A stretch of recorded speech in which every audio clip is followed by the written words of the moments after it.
Bom dia, meus amados irmãos, a graça e a paz do nosso bondoso Deus e o amor maravilhoso do nosso Senhor e Salvador Jesus Cristo possa superabundar em nossas vidas, né?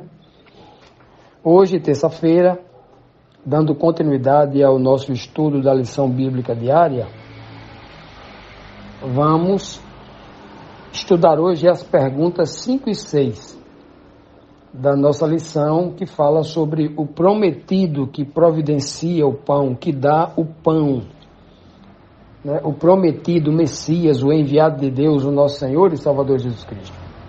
Então, na quinta pergunta, nós temos aqui o seguinte questionamento: quanto seria necessário para saciar a fome daquela multidão que se achegava a Cristo, né? Lembre-se que ontem nós estudamos quando o Senhor Jesus faz um teste com Filipe e perguntou a Filipe, né? Filipe, onde que nós... Ele pergunta mais ou menos assim a Filipe, né? Para experimentar ele, onde poderia comprar pão para aquele povo todo, né? E aí Filipe realmente vai tentar responder isso hoje, né? Cristo fez isso para experimentá-lo, diz a Bíblia. Então, no capítulo 6 de João, versículo 7, nos traz aí a resposta. Respondeu-lhe Filipe, 200 denários de pão não lhes bastam, para que cada um receba um pouco. Veja que Filipe não tinha uma verdadeira noção de quanto seria necessário. Poderia ser que 400 denários não desse, né? Filipe não contou a multidão, era muita gente. Mas podia ser que 500 denários não desse. Um denário geralmente se media por um trabalho de um pai de família. O homem trabalhava um dia inteiro, cerca de 12 horas, de sol a sol, para comprar o alimento de uma diária da sua família, né? Uma diária e meia, 2 dias, dependia do tamanho da família, obviamente. Então, nós estamos falando ali de 200 dias de trabalho para um pai de família dar de comer a 5, 6, 7, 10 pessoas de sua família. Então era muito dinheiro, 200 denários. Era muito dinheiro para aquele povo pobre, aquele povo que estava ali seguindo Jesus Cristo, né? Era muito dinheiro para a equipe, para Jesus e os seus discípulos que não tinha esse dinheiro disponível. Era muito dinheiro para eles. Mas como o Senhor, ele não precisa de dinheiro, apesar dele ser o dono do ouro e da prata, ele nunca providenciou em lugar nenhum, do Gênesis ao Apocalipse, dinheiro para que alguém pudesse fazer a sua vontade. Não tem isso em lugar nenhum da Bíblia. Agora, do outro lado, do lado do inimigo, a gente tem muitos casos onde se oferece dinheiro. Judas, por exemplo, foi oferecido dinheiro a ele, ele aceitou para vender Jesus Cristo. Balaão, foi oferecido a ele moedas de ouro para ele amaldiçoar o próprio povo de Deus. E muitas outras pessoas se venderam por causa de dinheiro, de prata, de ouro, de coisas valiosas, né? Que se assemelhava também ao dinheiro.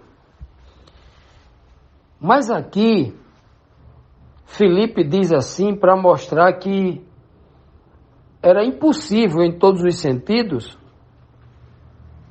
para providenciar pão. A primeira coisa que Filipe fala, que é a condição humana. O ser humano pensa logo em dinheiro para comprar o pão. E este pão que Jesus queria dar, ele não se comprava com dinheiro. Ele se comprava com outras coisas, né? E o Senhor Deus daria isso gratuitamente, pela sua graça. Mas se comprava, como diz no Antigo Testamento, venham, compram de mim pão, sem dinheiro. Compre vinho e leite, sem dinheiro, né? É assim que as Santas Escrituras apresentam como Deus alimenta o seu povo.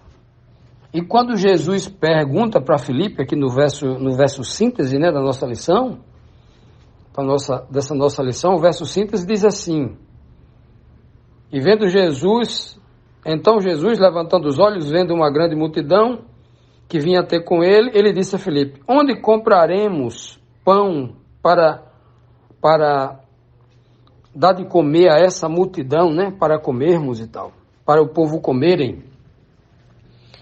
Então, olha a pergunta que Jesus faz: onde compraremos? Onde? É uma pergunta muito profunda, e Filipe, embora Filipe não tenha entendido o que Cristo estava perguntando, né? Jesus estava falando de a única fonte de pão, né? Que era o Pai, que através dele, né, o verdadeiro padeiro, vamos chamar assim, né, Cristo, o verdadeiro padeiro que produzia o pão, né, em nome de Deus, sob o poder de Deus, para as pessoas. Mas Filipe, coitado, respondeu de forma inteligente, né? Olha, eu não sei se Filipe era administrador, não sei se... Alguns dizem que Filipe tem uma função pública, era uma espécie de arquiteto, coisa desse tipo. Mas a Bíblia não diz, né? Mas Filipe devia ser um bom matemático para Jesus fazer uma pergunta desse a ele, alguém que tinha um certo conhecimento, né? E aí, onde é que a gente vai comprar pão agora, Filipe? Né? Aonde a gente vai comprar? E Filipe diz logo: olha, nem se a gente tivesse 200 denários, seria o suficiente para matar a fome desse povo. E não é a fome não, ele diz aqui, para que cada um receba só um pouquinho, pequeno tasco ali de pão, pelo menos para não ficar com o estômago vazio, para não se desfalecerem ali pelo caminho, pelo menos para colocar alguma coisa no estômago, para que o sistema digestivo continue funcionando, né?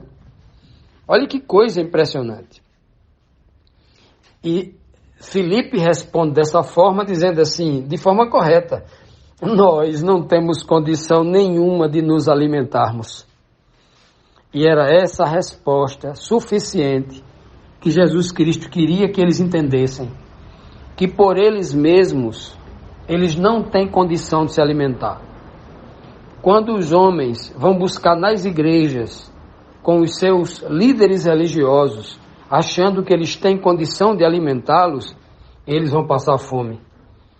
Porque nem 200 milhões de dinheiro, de dólares, de euros, de qualquer outra moeda, tem condição de alimentar o homem. Alimentar o homem na sua maior necessidade, que é o alimento no espírito. Só Deus pode providenciar isso. E ele está dizendo ali bem claro: nós estamos neste planeta, que é uma espécie de deserto da luz de Deus, num deserto onde tem escassez da verdade, escassez da luz da palavra de Deus, né? Escassez de alimentação, escassez da palavra, que é a água potável, que nutre, sacia e que hidrata o ser humano. Então, essa é a grande realidade da raça humana, quando Filipe fala, mesmo sem respondendo de forma sensata, de forma coerente, de forma inteligente para Cristo, ele estava ali falando também da nossa condição. Não basta, se nós tivéssemos 200 milhões, a gente ia encher a barriga, a gente ia morar bem, a gente ia comer do bom e do melhor, né? A gente ia providenciar a melhor educação para os filhos, mas o pão de verdade não se compra com dinheiro. O pão, que é a palavra de Deus, que é o conhecimento que está na palavra de Deus, o discernimento espiritual que só vem através do Santo Espírito de Deus em nossa mente, isso não se compra com dinheiro. E nem o homem sabe como fazer isso. E nem o homem sabe como se alimentar. E aí Cristo faz essa pergunta justamente para que o homem confesse, para que o homem reconheça as suas limitações e a sua pequenez. É o que Filipe fala, mesmo que de forma inconsciente, em relação ao que Cristo está perguntando, né? Então vamos ver, na sequência desse diálogo, né, o que é que Cristo vai dizer para ele, o que é que Cristo vai fazer, para nos dar a resposta que nós também queremos saber. Nós queremos saber que alimento é esse, o que esse alimento faz com a gente, aonde é que a gente vai buscar, e uma série de outras perguntas que a gente quer ouvir da boca de Cristo. Então vamos para a próxima pergunta para saber se nós encontramos aí essas respostas. Na sexta pergunta, aqui dando continuidade aqui ao nosso raciocínio, aqui do livro de João, a sexta pergunta nos traz aqui o seguinte questionamento. Os discípulos, representados por André, ou seja, André vai falar agora em nome dos discípulos, mostrou o máximo que eles podiam fazer pela multidão faminta. Qual era o máximo deles? Qual era o melhor deles ali? João 6, no versículo 9, diz assim: está aqui um rapaz que tem 5 pães de cevada e 2 peixinhos. Mas o que é isto para tantos? Pergunta ali André, né? É André quem pergunta. Se nós olharmos aí, nós lemos anteriormente o verso 7, nós pulamos aí o verso 8, né, de João capítulo 6, a gente vai ver que é André que se dirige a Cristo. Quando Cristo pergunta por pão, alguém ali dos discípulos, provavelmente André, sai buscando entre os discípulos ali, entre o pessoal ali, algo para comer, que eles não eram bobos, né? Os discípulos não iam ficar com fome. E aí encontraram um rapaz que tinha 5 pães e 2 peixinhos, né? Ou seja, era um total de 7 itens. 5 pães mais 2 peixinhos. Ora, se eu tivesse no lugar dos discípulos, se eu pudesse fazer um pré-julgamento aqui, eu diria o seguinte, que fazendo um pré-julgamento segundo o olhar do homem, né, o homem frágil, o homem que é cobiçoso, o homem que tem suas fraquezas, né? E os discípulos estavam nessa condição, assim como aquele povo. Eu diria que os discípulos já tinham se arrumado com esse rapaz para dar algum dinheiro a ele, e aqueles 5 pães e aqueles 2 peixinhos seriam exatamente para Jesus e os 12 discípulos. O que eles queriam mesmo é que aquela multidão fosse embora, para que eles pudessem comer em paz. Mas como Cristo pergunta ali, eles provavelmente tenham levado a Cristo para dizer assim: Jesus, ó, Senhor, mestre, dispensa logo essa multidão, porque a gente só tem, o que é isso para tantos? Só vai dar para a gente mesmo aqui. Dispensa o povo. Assim, o que eu entendo deste cenário, de uma forma coerente, é basicamente isso. E eu não estou aqui dizendo que os discípulos eram mau caráter, não. Eles estavam agindo como qualquer ser humano que está tentando sobreviver. Não é mesmo? E então é o que eles chegam para Cristo e dizem: só tem 5 pães aqui e 2 peixes, libera esse povo logo, só dá para a gente aqui. Era mais ou menos isso, o que eu entendo, que estava acontecendo ali, né? Mesmo os discípulos vendo, né, com uma certa piedade daquele povo, os discípulos não tinham, como diz a Bíblia, de forma lindíssima, né? E Cristo, quando via aquela multidão sofrendo, se comovia de íntima compaixão, de profunda compaixão. É como se Cristo sentisse a dor das pessoas, porque a sua empatia era perfeita em relação ao ser humano. Ele não tinha empatia por umas pessoas e por outras não, né? Ele, quando via a multidão sofrendo, ele tinha profunda empatia com aquilo, com aquela situação, né? E diz a Bíblia que ele curava a todos. Nesse texto aqui, no livro de João, não diz, mas esse mesmo milagre descrito lá no capítulo 14 de Mateus, né? Essa cena aqui acontece, esse evento aqui acontece exatamente após a morte de João Batista. Jesus recebe a notícia, fica muito triste, entra no barco, vai para o outro lado, né? E aí o povo vai seguindo ele pelas cidades. Quando ele sai do barco lá, vê uma multidão. A Bíblia diz que ele se comoveu de íntima compaixão e curou a todos. E o povo ficou por ali, porque o povo estava como ovelha sem rebanho, né? Um rebanho sem pastor. João Batista, muitos ali eram seguidores de João Batista, ficaram desorientados, porque João Batista foi decapitado. E agora, Cristo diz assim aos discípulos, né? Diz a Filipe, onde é que ele vai comprar pão para esse povo aí? Filipe, não, nem 200 de dinheiro. E então chega André, ali apresenta Jesus Cristo, um rapazinho que eles encontraram ali, com 5 pães de cevada e 2 peixinhos. E diz mais, o que é isso para tantas pessoas? É verdade. Sabe o que o ser humano tem? Sabe qual é a capacidade do ser humano? O ser humano mesquinho, completamente diferente de Deus, que dá e dá em abundância. Deus nunca dá o que a gente pede, sempre dá o dobro. Deus é tão maravilhoso que Ele nunca dá exatamente o que a gente pede. Ele não é um pai limitado como são os seres humanos, que a gente só dá o que o filho pede. Não, Deus é diferente. O próprio Cristo diz lá como é o caráter dele. Se alguém pedir para ir contigo 1 milha, vai 2, porque se você pedir a Deus 1 milha, Ele te dá 2. Se você pedir um alimento, Ele te dá 2, ou te dá 1.000, né? Porque Deus é assim. Isso é o Pai, Ele é assim. Ele não dá por medida, diz a Bíblia que Ele não dá por medida, Ele dá sem medida. Sem com S, né? Ou seja, incalculável. Ele não mede. A medida dele é recalcada, imprensada, né? Transbordante. Essa é a medida de Deus. Mas os seres humanos são mesquinhos, são miseráveis. Ele diz assim, olha, só tem 5. Meus irmãos, a Bíblia diz que havia ali de homens adultos 5.000 homens, quase 5.000. Vamos supor que era 5.000 ou 5.100, 4.900, não importa, 5.000. Como é que se dividiria um pão para cada 1.000 pessoas? Já imaginou? Você pegar um pão que parecia uma bolacha grande, do tamanho um pouco menor que uma pizza pequena, né? Uma pizza, essa tem pizza G, M e P, uma pizza P. Um pão era ali, era aquela bolacha amassada, parecendo uma pizza, assada na brasa. Era o pão. Quando você rasgava, ficava pequenininho aquilo ali. Imagina você dividir para 1.000 pessoas. Se muita gente com fome comia 2, 3 pães daquele. Olha as migalhas que o ser humano tem para oferecer. Ou que o ser humano tenta matar a sua própria fome e a fome dos outros. Na verdade, sua própria, né? Que o homem é mesquinho. O ser humano, ele é terrível. Enquanto Cristo não habita na mente dele, ele não transforma completamente, o homem torna esse ser mesquinho. E é o que ele apresenta.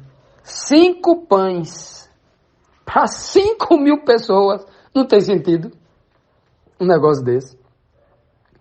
E 2 peixinhos só. 2 peixes. A gente olha para esta cena. E outra coisa. O peixe, para eles, era o melhor. Porque o peixe era a proteína. Era o melhor alimento, era o alimento mais necessário para aquele povo que tinha andado não sei quantos quilômetros a pé, rodeando as cidades, rodeando o mar da Galileia, para encontrar com Cristo, que estava num barco atravessando de uma margem para outra. Era o que eles mais necessitavam ali. Era o que tinha só 2, né? 2 peixinhos. E por que 2 peixinhos, né? Se a gente for analisar tipologias aqui, e tem os estudantes da gematria que estudam os números, né? Por que 2, né?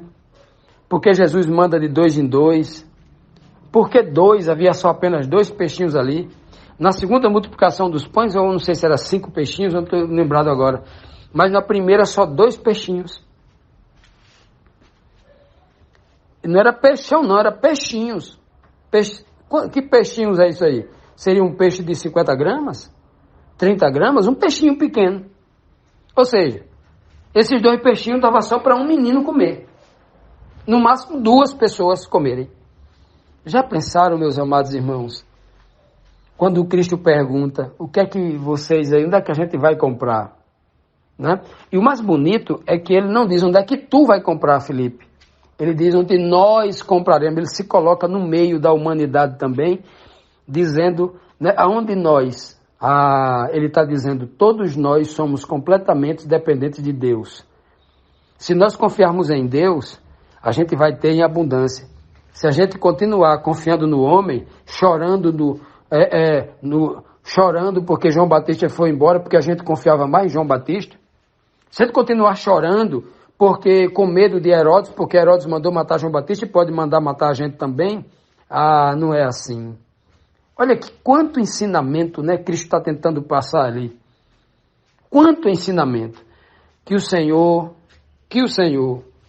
por meio do seu Santo Espírito, nos revele estas verdades para que cada dia mais a gente tire o nosso foco, a nossa confiança do ser humano e vá transferindo para Deus, até que nós confiemos 100% somente em Deus e não confiemos nos homens nem 1%.